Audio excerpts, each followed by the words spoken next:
Baik pemirsa, terima kasih Anda masih bersama kami dalam ID Export Session Closing dan berikutnya akan kami sampaikan informasi menarik terkait dengan aspek dampak dari pandemi terhadap perekonomian digital di Indonesia.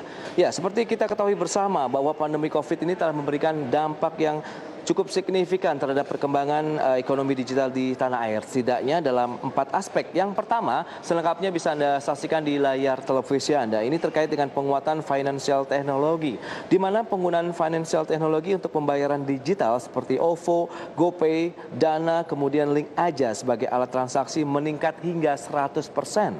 Sehingga kemudian ini menarik perhatian juga dari banyak pihak untuk perkembangan industri digital di tanah air. Kemudian yang kedua, kita lihat dari sisi transformasi bisnis digital. Terjadi peralihan bisnis dari konvensional ke e-commerce dan ini juga sudah dilakukan oleh banyak perusahaan di tanah air.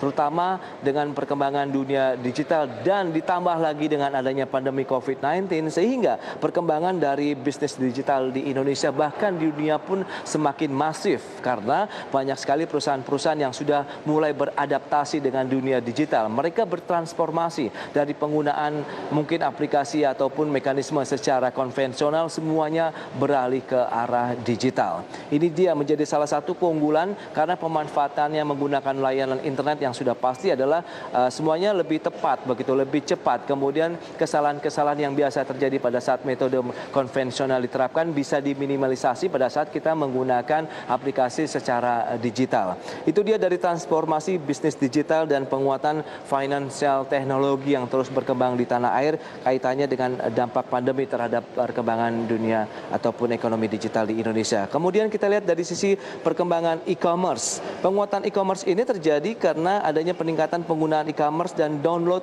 aplikasi online shopping yang baru saja kita bahas begitu. Harbolnas ini juga menjadi momentum yang cukup kuat ya untuk perkembangan dunia digital di Indonesia, khususnya aplikasi ataupun perkembangan e-commerce di Indonesia karena sudah banyak sekali masyarakat Indonesia sudah mendownload aplikasi-aplikasi belanja online. Siapa sih yang tidak bisa memanfaatkan belanja online saat ini? Dengan mudah kita bisa melihat berbagai produk-produk unggulan terbaik yang dimiliki oleh para pelaku usaha dipasarkan melalui online dan kita tinggal pilih saja, kemudian kita tentukan pembayarannya seperti apa, barang pun siap sampai di rumah dengan selamat. Baik, selanjutnya itu dia dari sisi penguatan e-commerce dan kita lihat juga terjadi peningkatan implementasi atau contactless delivery. Ini juga salah satu dampak dari penguatan e-commerce di Indonesia. Terakhir, kita lihat ada penguatan dari sisi e-banking di mana peningkatan dari penggunaan digital banking ini tidak hanya dalam transaksi namun juga peminjaman hingga 20%.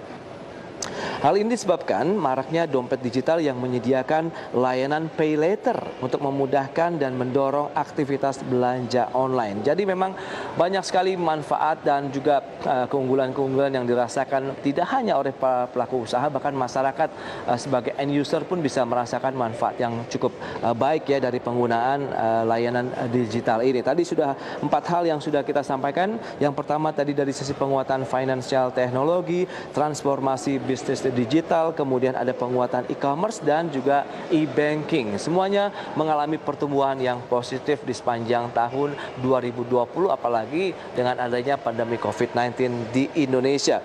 Itu dia. Kemudian kita akan cermati bagaimana dari sisi aktivitas perbankan selama pandemi. Ya, kita lihat bersama seperti yang bisa Anda saksikan kembali di layar televisi Anda dari sisi digital banking, kemudian ATM, internet banking, cash machine, dan juga teller. Masa pandemi ini pemirsa juga turut menggeser perilaku masyarakat ini dalam bertransaksi, di mana Bank Indonesia mencatat dari volume transaksi digital perbankan pada bulan April 2020 mengalami peningkatan yang signifikan. Dan perkembangan ini mengindikasikan menguatnya kebutuhan transaksi ekonomi dan keuangan digital di tengah wabah pandemi COVID-19. Dan di sisi lain digital banking memang memudahkan masyarakat tanpa harus mengantri ke ATM dan juga menggunakan uang tunai. Dan semua pihak pun mulai bergeser untuk melakukan aktivitas yang keseluruhannya dilakukan secara online atau digital. Sehingga mau tidak mau ini menggeser peran dari penggunaan layanan konvensional seperti ATM dan kantor cabang. Ya, di sisi lain digital banking bukan lagi menjadi layanan masa depan di industri perbankan, namun sudah menjadi keharusan di era new normal. Pandemi COVID-19 pun juga membuat tren penggunaan transaksi digital meningkat, bahkan transaksi melalui layanan digital bank ini tumbuh pesat sekali. Ya, seperti yang bisa Anda saksikan di layar televisi Anda dari sisi penggunaan aktivitas perbankan selama pandemi, digital banking ini mengalami peningkatan hingga 79%, kemudian ATM 72%, internet banking 41%, cash machine 24% dan teller 10%. Dan memang kita lihat perkembangan yang signifikan dialami oleh digital banking ya, hampir 80% begitu selama pandemi COVID-19 terjadi di Indonesia. Berikutnya kita lihat untuk selanjutnya, di mana transaksi digital pemirsa juga mendorong munculnya platform penyedia pembayaran untuk menunjang kegiatan pembayaran online. Dan sejak merebaknya COVID-19, transaksi digital ini terus mengalami peningkatan. Hal tersebut selaras dengan adanya perubahan gaya hidup masyarakat yang saat ini lebih sering beraktivitas dari dalam rumah. Ya, banyaknya promo kemudian cashback yang ditawarkan juga membuat masyarakat akhirnya lebih memilih menggunakan transaksi dengan e-wallet atau dompet digital tersebut. Ya, tercatat melalui riset dari Snapchart dengan berbagai koresponden di berbagai daerah. Ada 5 platform yang laris manis digunakan masyarakat untuk aktivitas pembayaran non-tunai. Dan tercatat 34% dari survei lebih menggunakan ShopeePay untuk bertransaksi dan menjadikan ShopeePay meraih rating 4.1 di unduhan Play Store. Ya, seperti yang bisa Anda saksikan di layar televisi Anda, ShopeePay ini mendekati peringkat pertama ya dengan 4.1 rating Play Store dan ini 30% dari total penggunaan transaksinya. Kemudian di posisi kedua kita lihat ada OVO dengan rating Play Store sekitar 4.2, 25% dari total transaksinya. Kemudian ada Dana, ini ratingnya 4,7 di Play Store. 17% kalau kita lihat dari sisi persentase total transaksi secara digital. Berikutnya ada GoPay juga pemirsa. Kita lihat ini ratingnya sekitar 4,2 di Play Store dan 15% dari total transaksi yang sudah dimiliki oleh GoPay. Kemudian Link Aja juga masuk. Ini 9% dari total transaksi digital yang sudah menggunakan layanan Link Aja. Dan ini poinnya atau ratingnya sekitar 4.6 ya untuk rating di Play Store.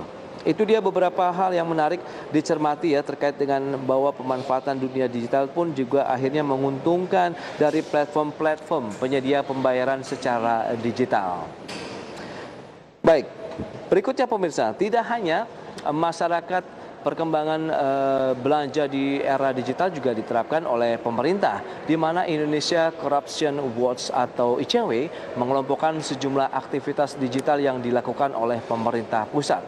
Kegiatan tersebut masuk dalam anggaran belanja pemerintah, di mana sejak tahun 2014 hingga 2020 pemerintah telah menggelontorkan 1,3 triliun rupiah untuk 133 paket pengadaan.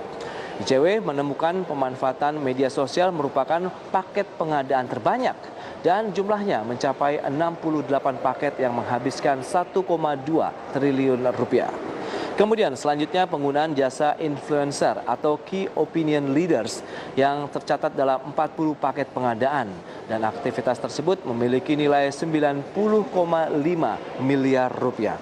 Selengkapnya seperti yang bisa Anda saksikan di layar televisi itu adalah beberapa aktivitas digital pemerintah yang memanfaatkan juga dunia digital. Jadi tidak hanya masyarakat Indonesia, bahkan pemerintah pun melakukan hal yang sama.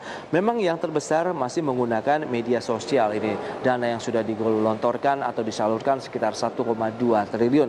Di posisi kedua tadi memanfaatkan influencer hingga 90,5 miliar rupiah. Kemudian ada kampanye digital 19,2 miliar rupiah dan kampanye online 9,6 miliar rupiah. Adapun media lainnya yang juga dimanfaatkan Meskipun ini juga jumlahnya semakin mengecil karena media sosial sudah mengambil alih era digital saat ini, di mana media sekitar 4,2 miliar rupiah, kemudian media online 4,2 miliar rupiah, konsultan komunikasi juga digunakan sekitar 2,6 miliar rupiah, dan branding 2,5 miliar rupiah. Adapun pemanfaatan dari YouTube juga sudah dilakukan oleh pemerintah, meskipun dana yang sudah dibelanjakan sekitar 344,3 juta rupiah.